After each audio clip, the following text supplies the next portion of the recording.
পিছৰ পৰ্যায়ত এটা মানে ধাৰাবাহিকতা অক্ষুণ্ণ তেখেতসকলে নকৰিলে বা সংগঠনটো হয়তো কেনেকুৱা অৱস্থাত আছিলে মই নাজানো।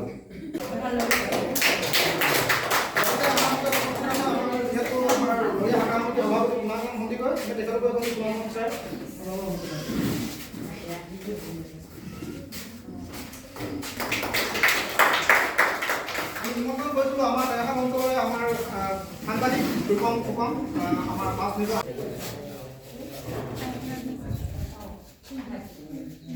বিদ্যালয় যেতিয়া এই যুৱ পৰিষদৰ সভাপতি আছিলে হৰেণ ফুকন আৰু জিলা সমিতিৰ সম্পাদক আছিলে ৰাণাৰঞ্জন গগৈ মনত তেতিয়া সমান কালৰ পৰাই শিক্ষাই আমাৰ সমাজত এক সন্মানজনক স্থান লাভ কৰি আহিছে।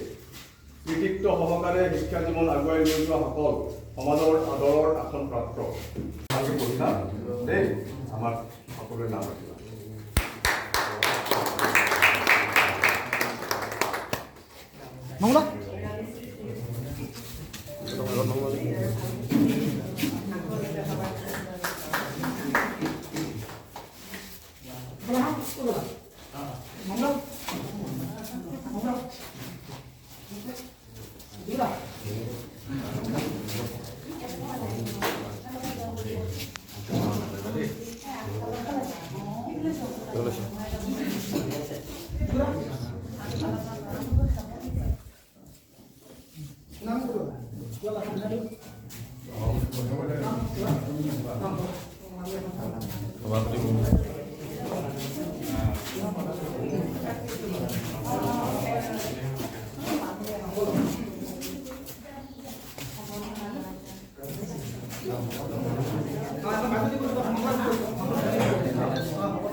যিহেতু আজি হাইস্কুল পৰীক্ষা ছাত্ৰ ছাত্ৰী সম্পন্ন কি ক'ব?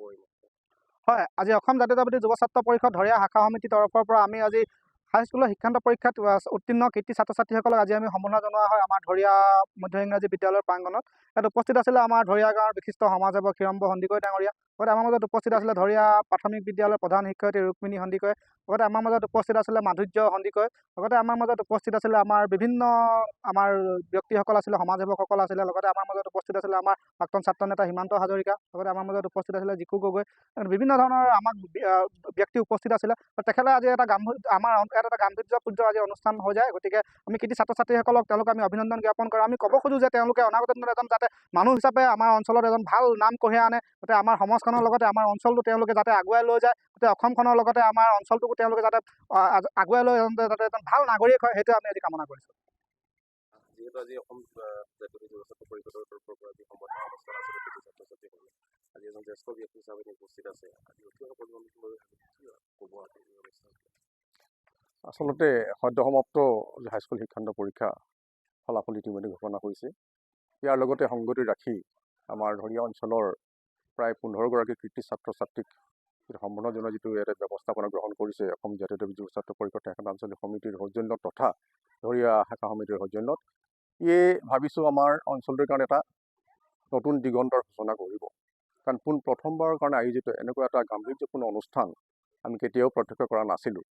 আজি বিশেষকৈ আজি আমাৰ অঞ্চলৰ এই পিছপৰা অঞ্চল বুলি ক'ব লাগিব যে ছাত্ৰ ছাত্ৰীসকলৰ যিটো তেওঁলোকৰ কৃতিত্ব, তেওঁৰ যিটো প্ৰতিভা, তেওঁলোকৰ বিদ্যাৰ্থিক দিশৰ যিটো তেওঁলোকৰ নিজৰ দক্ষতা প্ৰতিপন্ন কৰাৰ দিশত যিটো তেওঁলোকে এটা গৌৰৱ অৰ্জন কৰিছে, ই নিতান্তভাৱে আমাৰ অঞ্চলটোলৈ গৌৰৱ কঢ়িয়াই আনিছে। লগতে তেওঁলোকৰ নিজৰ জীৱন পৰিক্ৰমাৰ যিখিনি তেওঁলোকৰ মনোকামনা আছে, যিখিনি তেওঁলোকৰ চিন্তা চৰ্চা আছে, যিখিনি আৱেগ অনুভূত, সকলো যেন বাস্তৱত প্ৰতিফলিত হওক তাকে আমি কামনা কৰোঁ। আৰু আমাৰ অঞ্চলৰ যিটো আমাৰ এটা সামাজিক যিটো দিশ, এই সামাজিক দিশৰ লগত আমি যদি সংগতি ৰাখি কথাখিনি যদি ক'বলগীয়া হয়, তেন্তে এটাই কথা নিশ্চয় ক'ব লাগিব যে এটা পৰিৱৰ্তিত পৰিস্থিতিৰ ধামখুমীয়াত আমাৰ অঞ্চলটো নিশ্চয় গতি লাভ কৰিবলৈ সক্ষম হৈছে। আৰু ইয়াত বিশেষকৈ আজিকালি আমাৰ অঞ্চলৰ ৰাইজৰ লগতে অভিভাৱকসকল যথেষ্ট সজাগ আৰু সচেতন হ'বলৈ আগবাঢ়িছে আৰু বিভিন্ন দিশত বিশেষকৈ আজিকালি আৰ্থসামাজিক দিশেই হওক, সাংস্কৃতিক দিশেই হওক, বিভিন্ন সামগ্ৰিক যিটো এটা স্তৰৰ যিটো আমাৰ এটা বিদ্যাৰ্থিক দিশৰ যিটো এটা আমাৰ শৈক্ষিক পৰিৱেশ বিৰাজমান কৰিবলৈ যিটো সকলোৱে এটা সকলোৱে চিন্তা চৰ্চা কৰিছে, ই নিতান্তভাৱে অঞ্চলটোৰ কাৰণে আমাৰ উত্তৰণৰ দিশত এটা নতুন গতি লাভ কৰিবলৈ নিশ্চয় আমি ক'ব পৰা যায়।